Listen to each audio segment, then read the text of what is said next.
Adam steps you through this crazy upcycling idea. Jason works his magic with some weekend projects that don't break the piggy bank. One of the easiest plants you'll ever grow.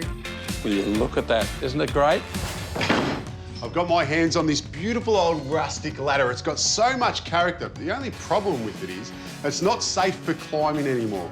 So I've got a great trick to upcycle it and give this ladder new life. The first thing I need to do is strip out all these metal strengthening bars.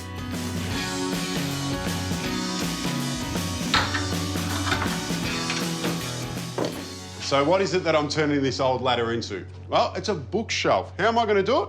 Well, keep watching and you'll find out. But the next step, I need to cut this ladder to size. If you don't have a square laying around, it's okay. You can use your handsaw because that gives you right angles, 90 degrees, and 45 on this edge. Amazing.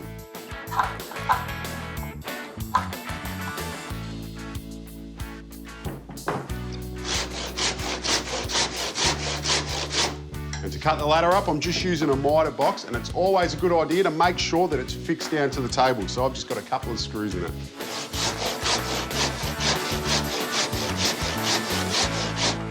So the idea is that this ladder is going to wrap around the wall. Oh, it was like it was meant to be. But how are the books going to stay in here? Well, it's all about the distance that we keep this off the wall. So the next thing I need to do is start drilling some holes into the side of this frame and create some spaces. And for that, I'm using these 16mm galvanised pipes. And this is going to serve us two purposes. It will keep our ladder off the wall, the distance that we want, but also because it's hollow, it will allow me to put my fixings through and connect to the wall. I'm just using a 16mm spade bit and I've set it to 40mm for each hole.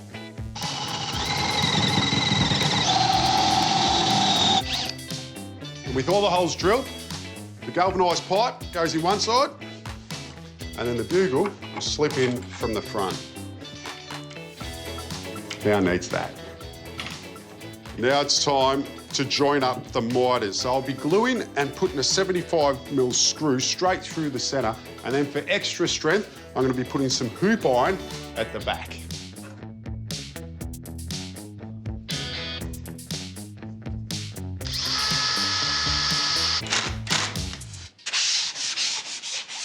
Before I wax it, I'm just going to give it a light sand. I don't want to get rid of this patina, just want to get rid of any loose dirt that's on the ladder.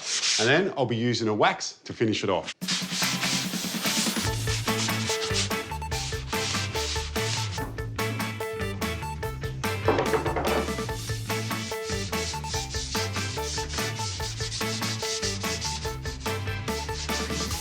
I'm happy with the way this has turned out. Now I just need to find a nice corner to set it up in.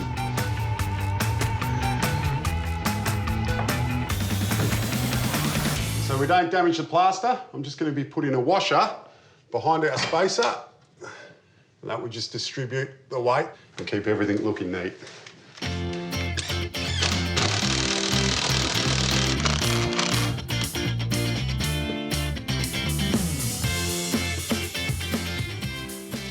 We have definitely taken this ladder to new heights. Not only is it stylish, but it's practical too. The perfect spot to keep all your books. We're down with yourself.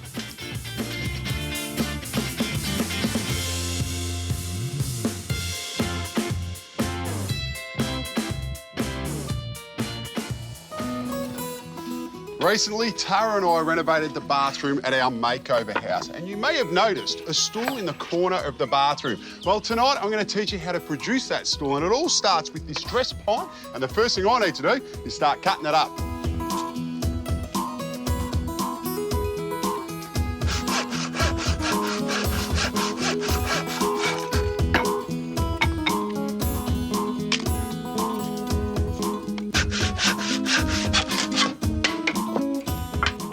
Now, stools come in all different shapes and sizes, but for this one, I'm going with a round theme. So I'm using round legs and it will have a round top. Do your mortise first, just using a 12mm spade bit. But it's all about the detail in this build. So next up, I'll be doing some mortise and tenon joins to get the frame together.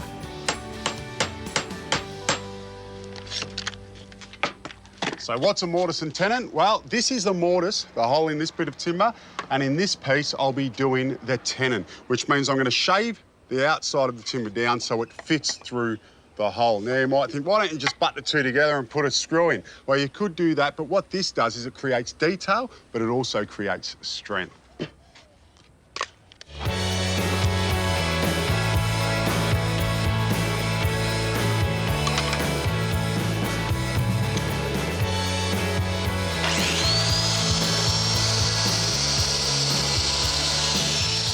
For the tenon, I'll check out the edges so it will fit into the mortise perfectly.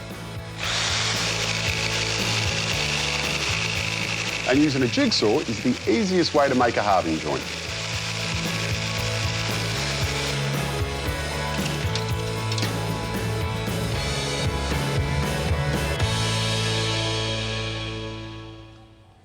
And when you're happy everything fits together, you can just glue it up. One thing you want to keep in mind is for this halving joint, you've got one piece that's facing up and the other one is facing down. That way, it all interlocks into each other.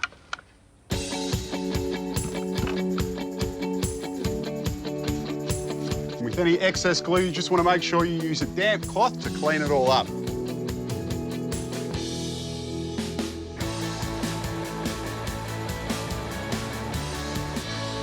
For the top, we're keeping with the curve, so I'll be making it nice and round, but I'll be using a hole saw where each leg is to step it in, so the top of the legs will become a feature.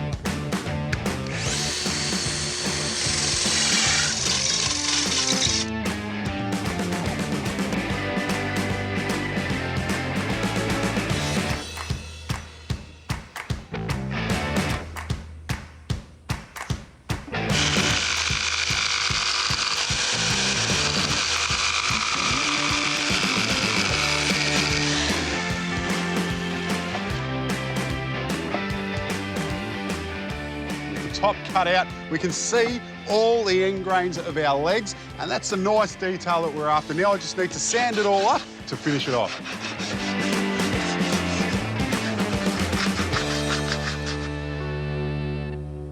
I'm just using a proof seal, which will allow this stool to keep its natural colour without any yellowing. And you just want to make sure that you seal it all the way around, because this one's going in a bathroom.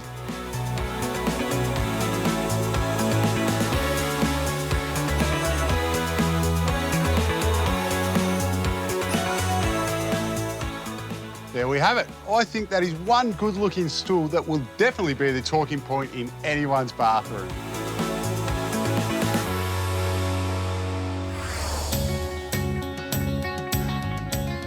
Well, if you've watched the show, you know I love to get stuff for free and make things out of it. Not just because the price is right, but it also means your backyard is different to everyone else's. It's not store-bought. Now, these logs, they were destined for the mulcher just down the road.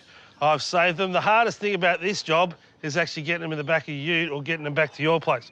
Two perfectly good stools, but I'm going to dress it up. I'm going to turn it into more than that. I'm going to turn it into a bench seat, a bit of a sculpture, and something that's super practical and a real good talking point in your backyard. So how do we do it? Well, rather than just having the two logs as chairs,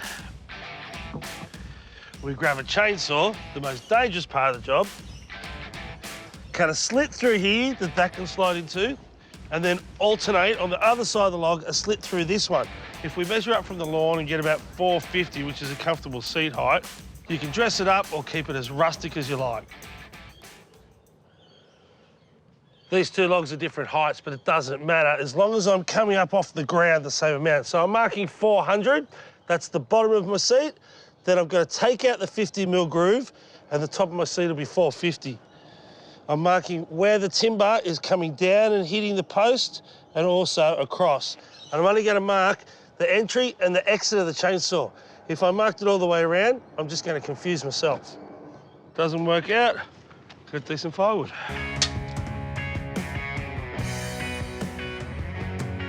The log's round, so it's going to want to roll. That's why I'm using chocks. So when I'm hitting it with the chainsaw, it doesn't move on me.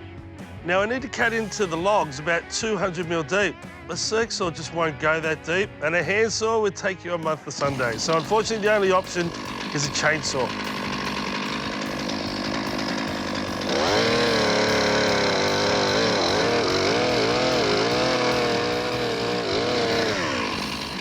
much from me marks.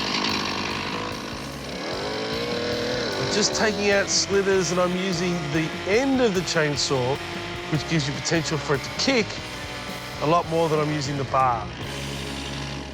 When you're using the chainsaw, don't have your feet like this with the chainsaw like that, or you might lose your crown jewels if it kicked in and came back. So you're working on the side. If there's any problems, it goes this way or it goes this way. And you're working with the tip of the chainsaw, which is very different to when you're chopping a tree down and you're using the length of the chainsaw. So just be careful, make sure you've got two hands on it, and remember it's not a spectator sport. So friends, families, kids, dogs, make sure they're well and truly out of the way, because you've got the eye protection and the ear protection for you, but you don't want to have to worry about other people.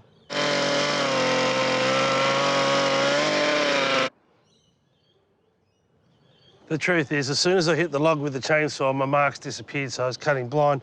And as you can see here, I need to go about one more chain's width, and this will fit in nice and snug.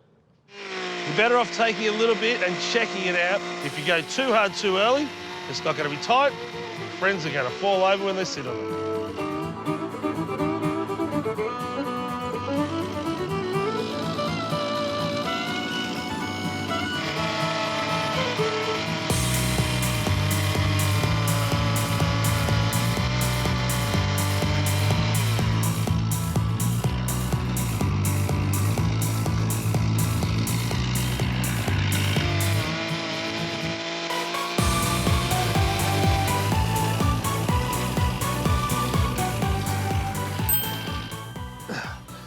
Probably could have worked with a lighter material.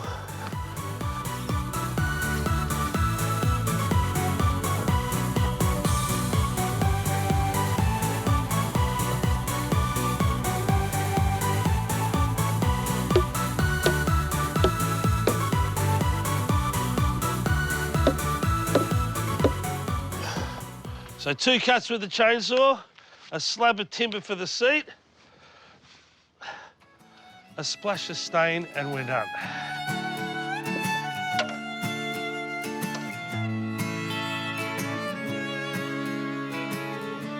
I like this because it's different. You don't see it anywhere else. It was actually multi-purpose. It can be a romantic chair, 2 people sitting here, a little coffee table on each side, or it can be for the whole family. Danny takes up a seat, 2 through here, and myself sitting on this one. I'm thinking of putting some totem poles in the back here, just to make it one bigger feature, draw your eye. And the technique we're going to use is interesting and it's fun to learn.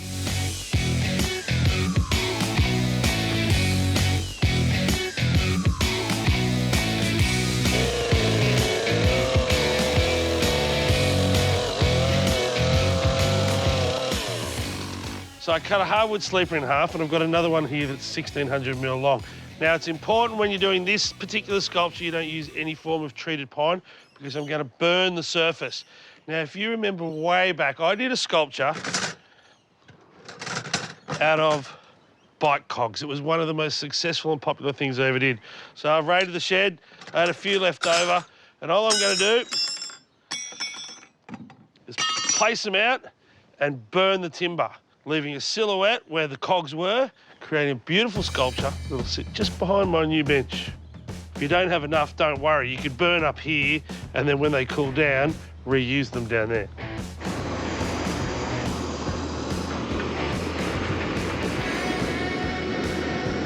So it's been going for a couple of minutes, and you can see where I've started. I've gone quite heavy. It's blacked out.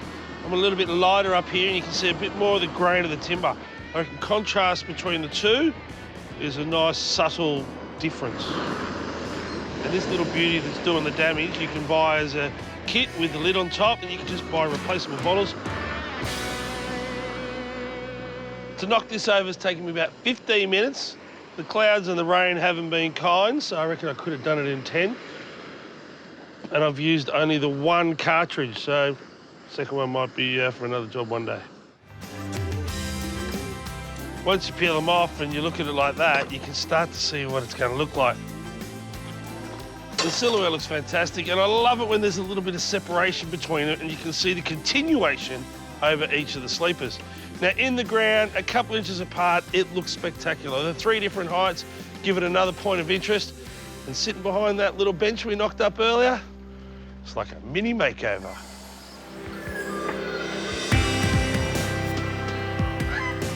Lucky me, I'm in the foothills of the Cobor Ranges in Victoria's Macedon region. This place I'm so excited about because it's an absolute haven of hidden creative talent and home to ceramicist Emma Jimson. The whole place is surrounded by granite formations, and look at this spectacular lavender farm. It's really easy to see where she draws her inspiration from.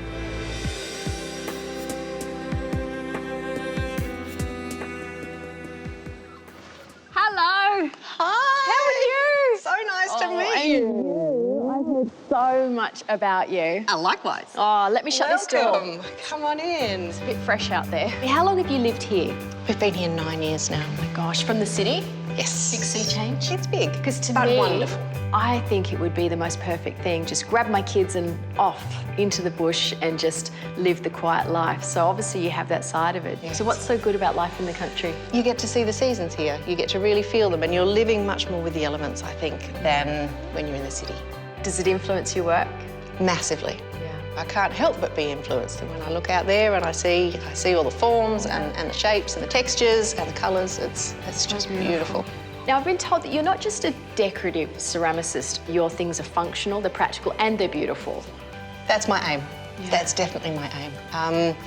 I love to be able to create things that you can use in the everyday. But my real passion is the fermenting side of things. So to create vessels to be able to ferment in. This is the first one that I made, the sauerkraut crock. Gosh, that's That an amazing colour, It's isn't it? beautiful. So this one's got an aerated lid. It does. It does. So this is for kombucha. Wow, the word of the moment. This one was third in line to make, and it's got kimchi inside there. Wow. I feel like I need to get my hands dirty and do something. You want to come up to the studio and make something? I would love to. Fabulous. First, though, we need to go and find something out in the paddock that we can... Perfect. I love Put to in. forage. Okay, right, I'm going to get my coat and off we go. We'll go and forage.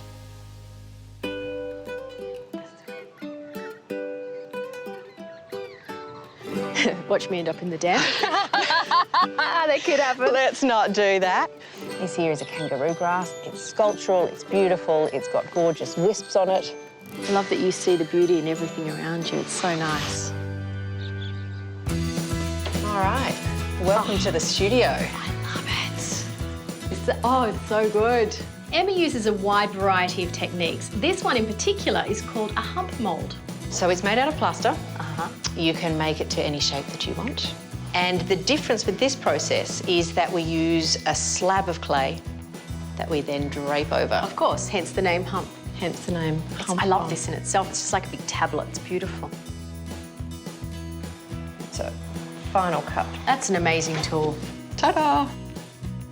So we take our slab of clay and we're just going to roll it out a little bit more. So now we get to choose which one of these we want to put in. It's a bit of positioning here of where we want it to actually be on our plate. I want it sort of off to the side. And it's just a matter of gently rolling, and then we can peel it out. The detail in that, it's just amazing. Picks up every little bit. So we now need to drape it over our mould. We're going to pick it up. And Oh, that's the scary bit. lay it on. So now we can just gently shape and form the clay to the hump mould underneath. So usually at this point in the process, I'd leave it to firm up a little bit. Clay just has a way of humbling you. And there's an unpredictability to it, so you don't know if sometimes a glaze is not going to work or something happens in the kiln, so there are plenty of pieces that end up as seconds in the family home. In the Which is cupboard. great, Your yeah. kids would be like, Mum, why don't we have good dinner plates? We've got all the offcasts.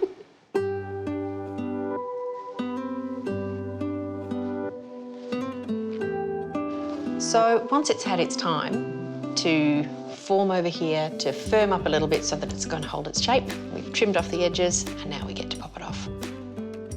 Off it comes. Look at that. That's so beautiful. that. And I love the way that the grass has come through the side there. Fabulous.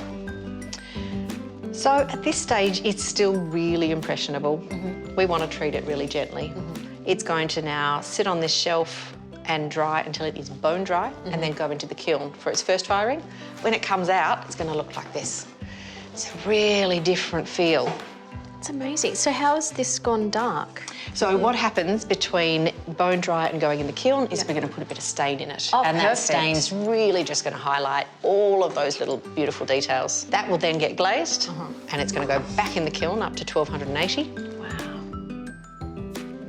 What a process. And then we end up with this. It's such a beautiful thing. It's so tactile. It Love is. It is. Just love it. Oh gosh, you're clever.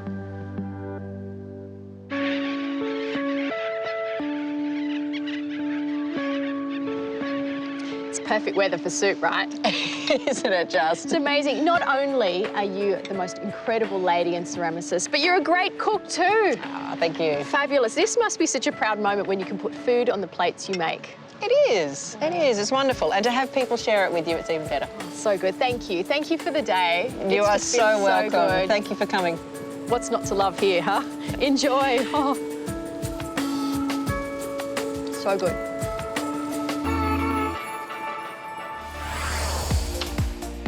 You know, air plants or Tillandsias are a great way to get plant life into your life. From these little Spanish moss or old man's beard through all these other ones. You won't believe how easy they are to grow. And if you're a renter, if you've got kids, it's fantastic because if you want to move or if they leave house, they can take the plants with them. I've got 3 great ideas for you to grow them outside and indoors.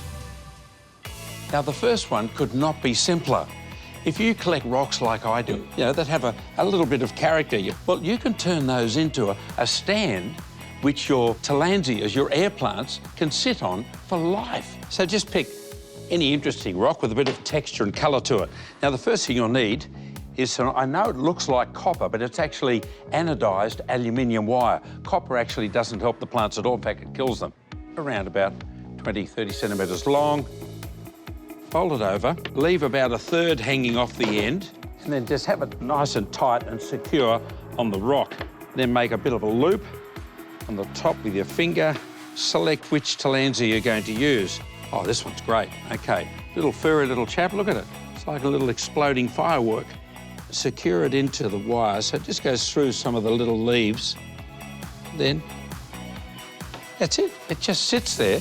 It's that easy. Now, you might be wondering how these air plants live without any soil. Well, most of them are actually epiphytes. They grow up in trees and they just hang around. My next little project is a terrific twist on a Tillandsia terrarium, and it starts with some sand. And just create a little bit of a seascape in the bottom. Now, to do that, you're going to need some interesting shells. Little starfish. So just get a hold of all those little shells that you've got lying around. Nice little fellow there. And then carefully push in a piece of coral. Okay, now there's our aquarium, minus the water, minus the fish. So we need our little Tillandsia, cut off 1/2 metre of fishing line, and then tie it around the base of your air plant. Just secure it so it's nice and firm. Then we get a sea urchin. Again, you can get these from the craft shops, and then just poke the fishing line through the top. Watch this, this is really cute. It then takes on, oh, it's a jellyfish. I love it. And you're just gonna hang it. Now, to do that, you need a piece of stick and then just tie that off. Will you look at that? Isn't it great? I really love this one. This is one you're going to have a lot of fun with. Earlier in the year, I showed you some ways of reusing old picture frames. Well, I had a couple left over, and I thought, yes, this might be an idea to make some living wall art using some timber and some of our beautiful Tillandsias. I've cut a section of wire from this little fellow here. Then, using a staple gun, you just secure it to the frame. Okay, now the next step, I just went out in the garden, picked up a few little branches, but it needs to be reasonably single plane and then coming out. We're going to secure it using some florist wire, through the timber, and then just tighten it off really tightly. Now, just continue that process in 2 or 3 places, the branch onto your wire frame. To hold the frame while we finish it off, our bucket of terrarium sand will be ideal. Beautiful collection of Tillandsias here, lime greens and greys, some in flower. Go nuts, you can just do any arrangement that you like. I rather like this little stem down the bottom here, and then just secure it. There we go. Cool. Now, in most cases, it actually may sit there without any wiring. Just the arrangement of the branches. Now, what it's missing is a bit of old man's beard. Hanging bit there, it's a little bit there. Looking after Tillandsias could not be any easier. Whilst they don't need any soil, they do need a little bit of misting. So during summer, you'll need to spray it maybe twice a day. Once in the morning and then once in the afternoon. Little job the kids can do when they come home from school. If it starts to really dry out and you start to panic, just dunk it in a little bit of water for a while. That's all they need. The great thing is, with all these little Tillandsia displays, they're going to last a lifetime. Your kids are going to enjoy them, and so will you.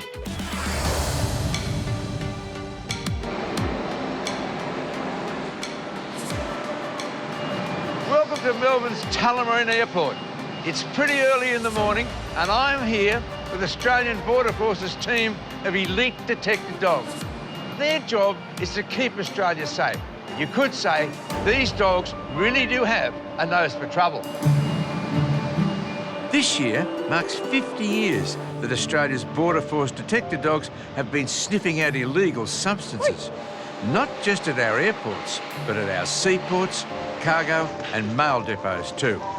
I've got to introduce to you Luke and John. They handle the dogs that are doing the job. So tell me what you were doing this morning.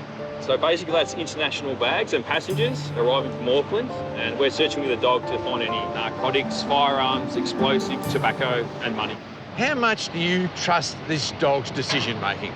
Oh, very much so. So we've spent a lot of years training our dogs, so you have a lot of trust in their abilities.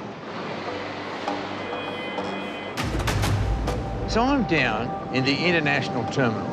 I've only been here a few minutes, and already John Stock-Upton, who's trained to sniff out narcotics and large wads of cash, has found something. So he responded to that passenger's bag. We're just going to go assess that now. This flight here is pretty prevalent for high amounts of cash, currency. So the reward is a tug of war. Good fella. Oh, good boy. Yeah, good boy. Meantime, over at carousel number 2, Louis is on the job. Look at this Labrador go. This dog doesn't stop. He's a million miles an hour, and yet, this bit, the nose never stops working.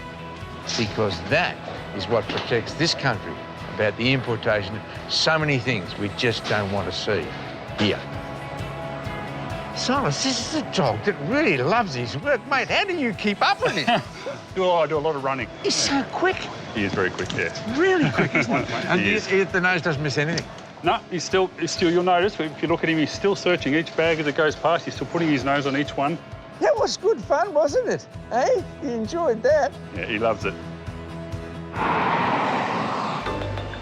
Just down the road from Tullamarine Airport is Gateway Mail Centre, and it's a 24/7 operation.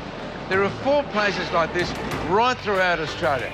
You know, something like 200 million parcels come into Australia every year. So these little dogs and their handlers are kept pretty darn busy, believe you me. All good to see you, mate. Good to see you. And this is Jaeger. How old's Jaeger? Jaeger's about 2.5. He's one of the newer dogs. Look at the size of this dog's nose. His capability of smelling is 60,000 to 150,000 times better than ours. A, because he's got a much bigger nose. B, because the sensors in his nose are so much better. And C, because his brain has a much bigger capacity to analyse smells than we're ever likely to have. If I can smell the dinner burning, that's about it.